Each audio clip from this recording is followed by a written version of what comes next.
سننے کے بعد بھی اگر اپنے ضمیر کو نہ سدھارے، اپنے آپ کے اندر تبدیلیاں نہ لائے، اپنے فطرت کو، اپنے ٹینڈنسی کو، اپنی سوچ کو، اپنی وچار کو نہ بدلے اور مقصد حیات کو نہ سمجھے، تو یاد رکھیے گا کہ اس طرح لعنتی زندگی قبر میں بھی جائیے گا تو لعنتی بن کر حشر میں بھی لعنتی رہیے گا۔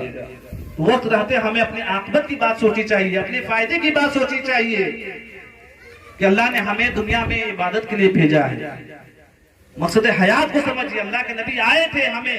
پیغام سنانے کے لیے، شریعت سکھانے کے لیے، تاکہ لوگوں کو بتا دیا جائے کہ زندگی کیا ہے، مقصد حیات کیا ہے۔ غور کیجئے گا، حسن بصری رحمت اللہ علیہ اپنے زمانے کے بہت بڑے ولی ہیں۔ حسن بصری رحمت اللہ علیہ فرماتے ہیں کہ موت کا فرشتہ اجرائیل علیہ السلام، ملک الموت یعنی موت کا فرشتہ جسے ہم اجرائیل علیہ السلام کے نام سے جانتے ہیں، مرتبہ 3 مرتبہ چکر لگا کر جاتا ہے۔ ملک الموت، موت کا فرشتہ ہر گھر میں روزانہ 3 مرتبہ چکر لگا کر جاتا ہے۔ حسن بصری رحمت اللہ علیہ فرماتے ہیں جب موت کا فرشتہ کا انٹری کسی گھر میں ہوتا ہے، جب وہ پرویش کرتا ہے تو اس گھر میں کسی فرد کو، کسی انسان کو پا لیتا ہے کہ اس کی عمر ایکسپائر ہو چکی ہے، اس کا عمر تمام ہو چکا ہے، تو حسن بصری رحمت اللہ فرماتے ہیں کہ وہ موت کا فرشتہ اس انسان کے شریر سے اس کے پران کو نکال لیتے ہیں، اس کے جسم سے روح کو جدا کر دیتے ہیں۔ حسن بصری رحمت اللہ علیہ فرماتے ہیں کہ جیسے ہی موت کا فرشتہ اس کے جسم سے روح کو کھینچ لیتا ہے، اس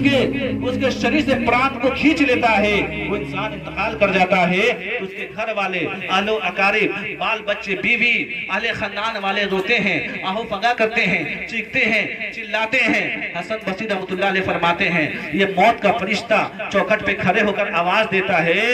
کہ اے رونے والو، اس میت کے اقارب، اس میت کے بیٹوں، گھر والوں، اس میں میرا کوئی قصور نہیں ہے، بلکہ خالق کائنات نے مجھے یہ ڈیوٹی سونپی ہے، جس کی عمر تمام ہو جاتی ہے میں اس کے پران کو اس کے شریر سے جدا کر دیتا ہوں، لہٰذا میں نے نہ ہی اس کے رزق کو گھٹائی ہے،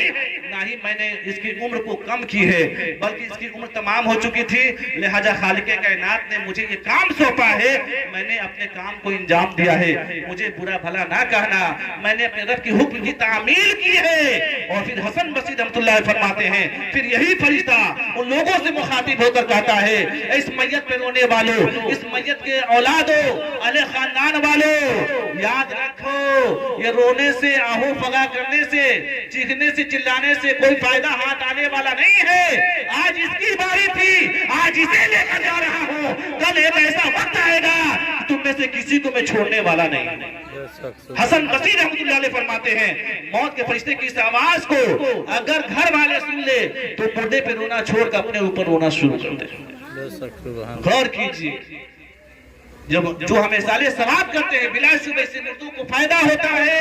اور یہی وجہ ہے ہم اہل سنت و جماعت کے لوگ ہیں، ہمارا صدیوں کا برسوں کا طریقہ رہا ہے، خوشی کا موقع ہو، غم ہو، چالیسواں ہو، چاہے کوئی انسان گزر جائے، گھر بوجھ ہو، ہم محفلیں ملا کے انعقاد کرتے ہیں اور انشاءاللہ قیامت تک کرتے رہیں گے۔ بولیے سبحان اللہ۔ یہ مغفرت کا ذریعہ ہے، نیکیوں کا ذریعہ ہے، اور یہ عبادت ہے، تو بلا شبہ آپ بیٹھیے، عبادت کے لیے سے بیٹھیے تاکہ انما الاعمال بالنیات پہ عمل ہو سکے، تاکہ آپ بھی ثواب کے حقدار ہو جائیں۔ اگر آپ یہ سوچئے گا کہ ملا کب مائک چھوڑے گا، ہم کھا کر ترنت چلے جائیں گے، تو اللہ دلوں کی خبر رکھتا ہے، تو عبادت کی محفل میں عبادت کی نیت سے بیٹھی جائے، تب یہ عبادت میں شمار ہے، تب باعث ثواب ہے، تب جا کر بخشش کا ذریعہ ہے۔ اگر آپ صرف کھانے کے نیت سے آئے ہیں تو آپ کو کچھ ہاتھ آنے والا نہیں ہے، پیٹ لے کر آئیے گا، کھیت جائیے گا،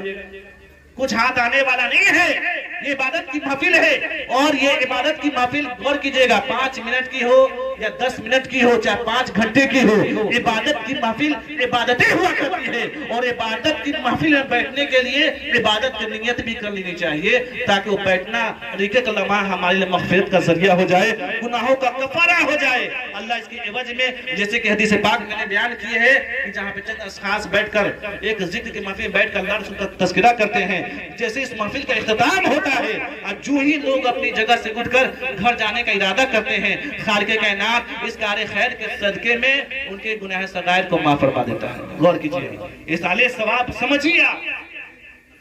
حضرت علی رضی اللہ تعالیٰ عنہ کی حدیث پاک ہے، غور کیجئے گا۔ حضرت علی نے ارشاد فرمایا من دخل المقابر ثم قرأ اللہ احد 11 مرہ ثم وهب اجر الاموات عاد من اجرہ من الاموات۔ حضرت علی ارشاد فرماتے ہیں اگر کوئی بندہ قبرستان میں داخل ہوا، قبرستان میں داخل ہونے کے بعد 11 مرتبہ سورہ اخلاص کی تلاوت کی، اور تلاوت کرنے کے بعد اگر اس کے ثواب کو تمام قبر والوں کو ایصال کر دیتا ہے تو قبر میں جتنے لوگ لیٹے ہوتے ہیں اس کے برابر وہ ثواب عطا کیا جاتا ہے۔ اللہ ننقص من اجرہ، جو مثالیں ثواب کرتے ہیں تو ہمارے ثواب میں کوئی کٹوتی نہیں آتی ہے، بلکہ 10 گنا زیادہ اللہ ہمیں عطا فرما دیتا ہے۔